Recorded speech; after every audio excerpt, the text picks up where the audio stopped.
Welcome আবারও একটা নতুন ক্লাসের ভিডিওতে। তোমরা প্রত্যেকে জানো যে স্ট্যাটিক জিকে স্পেশাল সিরিজ যেটা আমি শুরু করেছিলাম সেটা মাঝখানে এ কারণেই বন্ধ করে দিয়েছিলাম যে আগ্রহ দেখছিলাম না যারা এক্সাম দেবে।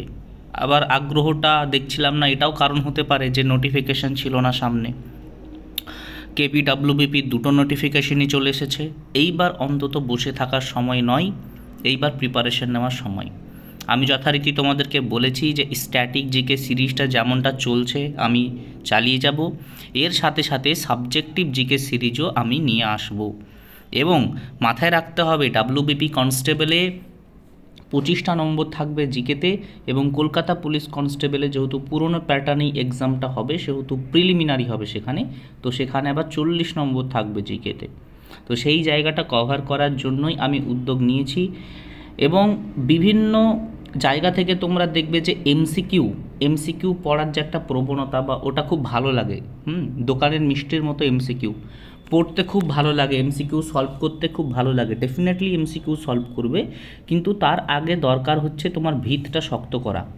বুঝতে পারলে তো? মানে কোনো একটা টপিকে যদি সম্পূর্ণ একদম 100% যদি নলেজ না থাকে তাহলে এমসিকিউ অ্যান্সার করা খুবই বিপজ্জনক। তার কারণ হলো এমসিকিউতে হয়তো দু একটা তথ্য তুমি পেলে, কিন্তু কিছু কিছু জিনিস মিস হয়ে যায়, যেগুলো কি হয় যে টপিক ধরে ধরে না, সিলেবাস ধীরে ধীরে টপিক ধরে ধরে কভার করলে কোনো প্রশ্ন বাদ যায় না। এই জায়গাটা মনে রাখবে, ঠিক আছে? চলো আর বেশি কথা বলছি না, আজকের ক্লাসটা স্টার্ট করে দিচ্ছি। আজকে আমাদের ক্লাস নাম্বার হচ্ছে 6, সাবজেক্ট হচ্ছে আমাদের স্ট্যাটিক জিকে। এবং আজকে যেটা টপিক সেটা হলো ভারতের মধ্যে প্রথম মহিলা। এর আগের ক্লাসে আমরা করেছিলাম ভারতের মধ্যে প্রথম পুরুষ, আজকে হচ্ছে মহিলা। অর্থাৎ আজকের আলোচনায় আমরা ভারতের মধ্যে যাই দেখব মহিলার বেসিসে, কিন্তু প্রথম, পুরুষের বেসিসে নয়, ঠিক আছে? মহিলার বেসিসে প্রথম। আচ্ছা দেখো, প্রথম রাষ্ট্রপতি মহিলা হিসেবে কে ছিলেন? আমি এখানে উল্লেখ করিনি আলাদা করে, এখানে মহিলা কথাটা আমি লিখিনি। কেন লিখিনি? তার কারণ আমি মূল পয়েন্টই তো বানিয়ে দিয়েছি মহিলা বলে, তাই না? তাহলে আবার আলাদা করে কি লিখবো বলো? এই যে মূল পয়েন্টই তো আমি মহিলা বলে বানিয়ে দিয়েছি, ওই জন্য। বোঝা গেল? নেক্সট, হ্যাঁ, শ্রীমতী প্রতিভা সিং প্যাটেল হচ্ছেন ভারতের প্রথম রাষ্ট্রপতি। এবং আমাদের প্রথম রাষ্ট্রপতি যদি দুই দিক থেকে বলি তাহলে ডক্টর রাজেন্দ্র প্রসাদ, যিনি পুরুষ হিসেবে, কিন্তু আবার মহিলার পুরুষের তুলনামূলক হিসেবে রাজেন্দ্র প্রসাদই প্রথম। এই বিষয়গুলো বুঝতে হবে, এটা আমরা মহিলা হিসেবে বলছি। প্রথম রাজ্যপাল হচ্ছে শ্রীমতী সরোজিনী নাইডু, ইনি উত্তরপ্রদেশ থেকে রাজ্যপাল হয়েছিলেন, ঠিক আছে? উত্তরপ্রদেশে। প্রথম মুখ্যমন্ত্রীকে শ্রীমতী সুচেতা কৃপালিনী, ইনিও উত্তরপ্রদেশ থেকে রাজ্যপাল হয়েছিলেন। এই যে মুখ্যমন্ত্রী আর রাজ্যপাল বললাম, এই দুটো ভ্যারি ভ্যারি ইম্পর্টেন্ট, মাথায় রেখে দেবে। বহুবার পরীক্ষাতে জিজ্ঞাসা করা হয়েছে, বহুবার, বিশেষ করে রাজ্যপালটা বেশি জিজ্ঞাসা করা হয়েছে, কিন্তু এই মুখ্যমন্ত্রী আর রাজ্যপালের মধ্যে বেশি পরীক্ষায় জিজ্ঞাসা করা হয়, এই জন্য মাথায় রেখে দেবে। আর প্রথম মহিলা প্রধানমন্ত্রী যিনি হচ্ছেন ভারতের, তিনি হচ্ছেন শ্রীমতী ইন্দিরা গান্ধী। শ্রীমতী ইন্দিরা গান্ধী, যাকে ভারতের লৌহ মানবী বলা হয়। ভারতের লৌহ মানবী বলা হয় ইন্দিরা গান্ধীকে, আর ভারতের লৌহ মানব বলা হয় বল্লভভাই প্যাটেলকে। তা ভারতের প্রথম মহিলা প্রধানমন্ত্রী শ্রীমতী ইন্দিরা গান্ধী, খুবই খুবই ক্ষমতাশালী প্রধানমন্ত্রী তিনি ছিলেন। নেক্সট, আবার যদি প্রধানমন্ত্রী হিসেবে যদি ভারতের প্রথম প্রধানমন্ত্রী ছেলেদের দেখি, পণ্ডিত জওহরলাল নেহেরু, এবং তুলনামূলক নেহেরুই হচ্ছেন ভারতের প্রথম প্রধানমন্ত্রী। তবে মহিলাদের ভিত্তিতে হচ্ছে শ্রীমতী ইন্দিরা গান্ধী।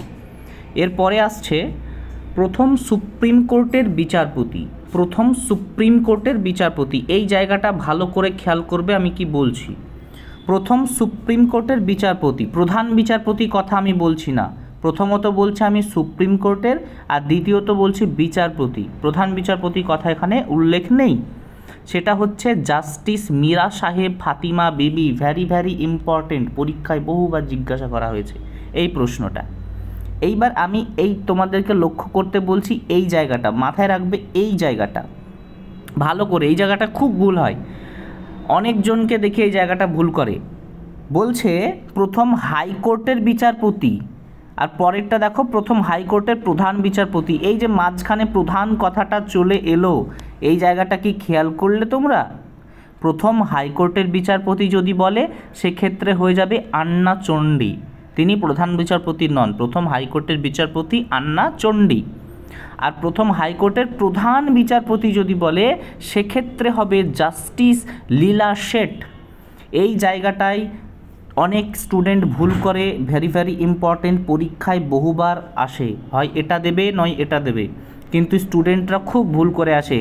আর মজার বিষয় হচ্ছে অপশানে এটাও থাকবে, অপশানে এটাও থাকবে, তার সঙ্গে এটাও অপশানে থাকবে, জাস্টিস মীরা সাহেব ফাতিমা বিবি বলো, এখান থেকে এই যে তিনটা আমি দাগ দিয়ে দিলাম, এই তিনটেই অপশানে থাকবে। তাই এই জায়গাটা খুব কেয়ারফুলি পড়তে হবে, না হলে ভুল হওয়ার সম্ভাবনা প্রবল প্রবল। তারপরে দেখো নেক্সট, প্রথম আইএএস অফিসার। আইএএস অফিসার মানে হচ্ছে ইন্ডিয়ান অ্যাডমিনিস্ট্রেটিভ সার্ভিস অফিসার। মেয়েদের মধ্যে প্রথম ছিলেন আন্না রাজম। রিসেন্ট পরীক্ষাতে এই কোশ্চেনটা এসেছে, রিসেন্ট পরীক্ষাতে এই কোশ্চেনটা এসেছে, ডাব্লিউবিপিতে নয়, সেটা হচ্ছে এই যে এসএসসির কোয়েশ্চেন হয় না, স্টাফ সিলেকশন কমিশন, সেখানে এই প্রশ্নটা জিজ্ঞাসা করা হয়েছিল। প্রথম আইএএস অফিসার তিনি হলেন আন্না রাজম। আর প্রথম আইপিএস অফিসার, এটা হচ্ছে আমাদের পুলিশের পরীক্ষায় জিজ্ঞাসা করা হয়েছিল, সেটা হলো কিরণ বেদি। নামটাও দেখবে দারুণ, কিরণ বেদি প্রথম আইপিএস অফিসার, অর্থাৎ ইন্ডিয়ান পুলিশ সার্ভিস। আইপিএসের full form Indian police service, ভারতের সবথেকে বড় পুলিশ অফিসার যেখান থেকে নিয়োগ করা হয় সেটা হচ্ছে আইপিএস। আর পরীক্ষাটা হচ্ছে কারা নাই, সেই পরীক্ষাটা নাই ইউপিএসসি নাই, তাই না? এই আইএএস আইপিএস এই সমস্ত অফিসার নিয়োগ হয় যে পরীক্ষার মাধ্যমে, সেটা হচ্ছে UPSC CSE, UPSC CSE, CSC মানে সিভিল সার্ভিস কমিশন যেটা, ঠিক আছে। নেক্সট খুবই ইম্পর্টেন্ট আর একটা দেখো, প্রথম মাউন্ট এভারেস্ট বিজয়ী কী ছিলেন? সেটা হচ্ছে বাচেন্দ্রী পাল। বাচেন্দ্রী পাল হলেন প্রথম মাউন্ট এভারেস্ট বিজয়ী মহিলা, হলেন বাচেন্দ্রী পাল। আর যদি বলে প্রথম ইংলিশ চ্যানেল বিজয়ী, মানে ইংলিশ চ্যানেল অতিক্রম করেছিলেন কোন মহিলা, সেটা হচ্ছে আরতি সাহা। মনে থাকবে তো, খুবই ইম্পর্টেন্ট। আজকে না যে কটা প্রশ্ন আমি তোমাদের জন্য নিয়ে এসেছি, প্রত্যেকটা প্রিভিয়াস ইয়ারে আসা প্রশ্ন কোনো না কোনো পরীক্ষাতে এসেছে, সেই জায়গা থেকে ইম্পর্টেন্ট প্রশ্নগুলো ওয়ান লাইনার হিসেবে নিয়ে এসেছি। ভাবতে পারবে না এই যে পিডিএফটা আছে এখান থেকে একটা প্রশ্ন থাকবেই থাকবে, এটুকু গ্যারেন্টি দিলাম। তার কারণ এত ইম্পর্টেন্ট প্রশ্ন এই পিডিএফটার মধ্যে রয়েছে, ভাবনার বাইরে।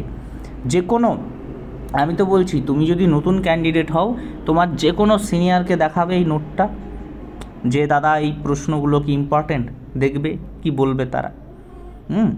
এবং আমি বলছি নিয়মিত যদি ক্লাস ফলো করো না, তাহলে দেখবে যে কতটা উপকার তোমরা পরীক্ষায় পাবে, বুঝতে পারলে? নেক্সট, প্রথম অস্কার বিজয়ী। অস্কার পুরস্কারটা কি? অস্কার পুরস্কার হচ্ছে সিনেমাতে দেওয়া হয়, যেটা হলো আমাদের ভারতের সিনেমা জগতে সবথেকে বড় পুরস্কার হলো অস্কার পুরস্কার। যে পুরস্কারটা প্রথম পেয়েছিলেন সেটা হচ্ছে ভানু আথাইয়া। ভানু আথাইয়া পেয়েছিলেন প্রথম এই পুরস্কারটা। হলো প্রথম ভারতরত্ন পুরস্কার। ভারতরত্ন পুরস্কার হচ্ছে অসামরিক ক্ষেত্রে এবং সর্বক্ষেত্রে, মানে অসামরিক এ কারণে বললাম, মানে সামরিক ক্ষেত্রে এবার আরেকটা উঁচু পুরস্কার আছে, তো অসামরিক ক্ষেত্রে সবথেকে বড় পুরস্কার হচ্ছে ভারতরত্ন, এবং সামরিক অসামরিক যৌথ মিলিয়েও কিন্তু ভারতরত্ন ভারতের সবথেকে বড় পুরস্কার, যেটা হচ্ছে শ্রীমতী ইন্দিরা গান্ধী প্রথম মহিলা হিসেবে ভারতরত্ন পেয়েছিলেন। ইনি যখন প্রধানমন্ত্রী ছিলেন সেই সময়কালীন এই ভারতরত্ন তিনি পান। এই জন্য অনেকেই বলে যে ইন্দিরা গান্ধী নিজেই নিজেকে ভারতরত্ন পুরস্কার দিয়েছিলেন, এটা অনেকেই বলে থাকেন। প্রথম দাদা সাহেব ফালকে পুরস্কার বিজয়ী, আমি কি এখানে একটা মিস্টেক করলাম? অস্কার পুরস্কারটা বলার সময় হয়তো একটু মিস্টেক করে গেছি। অস্কার পুরস্কারটা কি আমাদের ভারতের সবচেয়ে বড় পুরস্কার বললাম? যদি আমি এমন ভুলবশত বলে থাকি তাহলে আমি ক্ষমা প্রার্থী। এই অস্কার পুরস্কারটা ভারতের সব থেকে বড় পুরস্কার নয়, সিনেমা জগতেরই মানে পুরো ওয়ার্ল্ডের সব থেকে বড় পুরস্কার।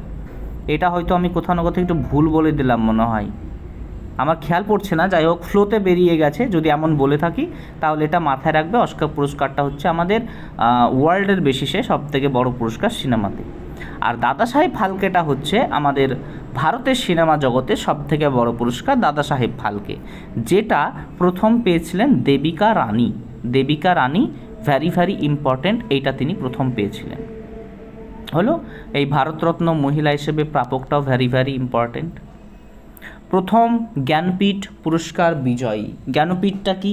জ্ঞানপীঠটা হচ্ছে যে সাহিত্য জগতের যে পুরস্কারগুলো দেওয়া হয় সেখানে সবথেকে বড় পুরস্কার হচ্ছে জ্ঞানপীঠ পুরস্কার, যেটা প্রথম বিজয়ী হয়েছিলেন আশাপূর্ণা দেবী। আশাপূর্ণা দেবী প্রথম জ্ঞানপীঠ পুরস্কার পেয়েছিলেন।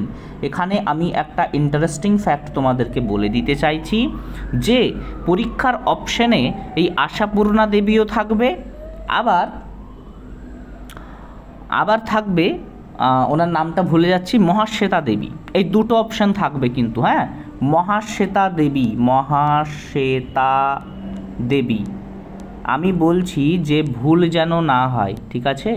এটা মাথায় রাখবে যে মহাশ্বেতা দেবী কিন্তু আলাদা। মহাশ্বেতা দেবী একজন আলাদা লেখিকা বা আলাদা সাহিত্যিক, আশাপূর্ণা দেবী আলাদা সাহিত্যিক। এইটা যেন ভুল না হয়, অপশানের দুটোই থাকবে। অনেকেই এই জায়গাতে কনফিউশনে ভুল করে আসে। প্রথম জ্ঞানপীঠ পুরস্কার তাহলে পেয়েছিলেন কে? আশাপূর্ণা দেবী পেয়েছিলেন। প্রথম বলছি আমি, কথাটা বারবার মাথায় রাখবে, আমি এটা প্রথম কথা বলছি, আশাপূর্ণা দেবী। প্রথম মহিলা নির্বাচন কমিশনার ছিলেন শ্রীমতী রমা দেবী। শ্রীমতী রমা দেবী প্রথম মহিলা নির্বাচন কমিশনার। প্রথম মিস ওয়ার্ল্ড কে ছিলেন? মিস ওয়ার্ল্ড আর মিস ইউনিভার্স এই দুটো মাথায় রেখে দেবে, very very important. Miss world এবং মিস ইউনিভার্স এই দুটো মাথায় রাখবে। যদি বলা হয় মিস ওয়ার্ল্ডের কথা তাহলে হয়ে যাবে রিটা ফারিয়া বা রিতা ফারিয়া। রিতা ফারিয়া বা রিটা ফারিয়া, এটা হচ্ছে প্রথম মিস ওয়ার্ল্ড। আর প্রথম মিস ইউনিভার্স, ওয়ার্ল্ড হচ্ছে একটা পৃথিবী, ধরো ওয়ার্ল্ড, আর ইউনিভার্স হচ্ছে অনেকগুলো একদম পৃথিবী, যা কিছু বলো পুরো, হ্যাঁ, বিশ্ব ব্রহ্মাণ্ড মিলে অনেকগুলো পৃথিবী যা কিছুই আছে, হ্যাঁ, পুরো একদম বিশ্ব ব্রহ্মাণ্ডকে ইউনিভার্স বোঝানো হয়। তো প্রথম মিস ইউনিভার্স এটা একটা অ্যাওয়ার্ড, সেটা পেয়েছিলেন সুস্মিতা সেন। সুস্মিতা সেন, যিনি অভিনয় করেন, বিভিন্ন সিনেমায় নায়িকা হিসেবে অভিনয় করেছেন, অনেকেই হয়তো চেনো বা দেখেছো, ছবিতে হোক সিনেমায় হোক। তিনি সুস্মিতা সেন, যিনি প্রথম মিস ইউনিভার্স পেয়েছিলেন পুরস্কার। আর প্রথম মিস ওয়ার্ল্ড পেয়েছিলেন কে? তিনি হলেন রিতা ফারিয়া। ঠিক আছে, এবার হলো প্রথম মহাকাশচারী মহিলাকে, ভ্যারি ভ্যারি ইম্পর্টেন্ট। প্রথম মহাকাশচারী মহিলাকে অনেকেই নাম শুনেছ এনার, তিনি হলেন কল্পনা চাওলা। কল্পনা চাওলা প্রথম মহিলা মহাকাশচারী। আর যদি বলা হয় পুরুষদের কথা, সেক্ষেত্রে আমরা কার কথা বলি? রাকেশ শর্মা। রাকেশ রোশন নয় কিন্তু, রাকেশ শর্মা প্রথম পুরুষ মহাকাশচারী ভারতের। আর প্রথম মহিলা মহাকাশচারী তিনি হলেন কল্পনা চাওলা। রাকেশ রোশন নয় কিন্তু, মজা করে আবার অপশনে রাকেশ রোশনও থাকতে পারে, সেক্ষেত্রে সাবধানতা অবলম্বন করতে হবে। এই হচ্ছে মোটামুটি প্রথম মহিলাদের গল্প। তাহলে আমরা প্রথম পুরুষ, ফার্স্ট মেল আমরা করলাম। 2 নম্বর কি করেছি আমরা? ফার্স্ট ফিমেল আমরা করে দিয়েছি। এবার এর বাইরে যেগুলো থেকে যাবে সেগুলোকে বিবিধ মধ্যে রাখবো, বিবিধ, ঠিক আছে, এর মধ্যে রেখে দেব যারা বাকি থেকে যাবে। এবং এটা কন্টিনিউ একটা দুটো করে ক্লাস চলতে থাকবে। আগেই বলে দিয়েছি স্ট্যাটিক জিকে সিরিজ আলাদা আমি বানিয়ে দেব প্লেলিস্ট, সাবজেক্টিভ জিকের আলাদা প্লেলিস্ট বানিয়ে দেব, এবং কারেন্ট অ্যাফেয়ার্সটা এখন করাচ্ছি না, ঠিক আছে? কারেন্ট অ্যাফেয়ার্সটা এখন আমি করাচ্ছি না, কারেন্ট অ্যাফেয়ার্সটা পরীক্ষার সময় করাবো। কেন বলো তো? এখন এতগুলো কারেন্ট অ্যাফেয়ার্স মাথায় নেওয়ার দরকার নেই। পরীক্ষার সময় ভ্যারি ভ্যারি ইম্পর্টেন্ট যে কারেন্ট অ্যাফেয়ার্সগুলো হবে সেগুলো আমি তোমাদেরকে করিয়ে দেব। সেগুলো করলেই এনাফ। পুলিশের জন্য খুব বেশি উচ্চমানের কারেন্ট অ্যাফেয়ার্স পড়তে হয় না, সামান্য একটু কারেন্ট অ্যাফেয়ার্স পড়লে হয়ে যাবে, সেটুকু আমি পরীক্ষার সময় ঠিক দিয়ে দেবো, চিন্তা করার কোনো প্রয়োজন নেই। আপাতত ক্লাসটা এই পর্যন্তই থাকলো। প্রতিদিন সন্ধ্যা টু রাত, এই যে 6টা থেকে 9টা যে টাইম, এই টাইমের মধ্যেই ক্লাসের ভিডিও চলে আসবে। আমি রেকর্ডেড ভিডিও বানাই, তো তোমরা নিজেদের সময় মতো করে সেই ভিডিওগুলো দেখতে পারবে। চলো আজকের ক্লাস এ পর্যন্তই, দেখা হচ্ছে পরবর্তী দুর্দান্ত ক্লাস।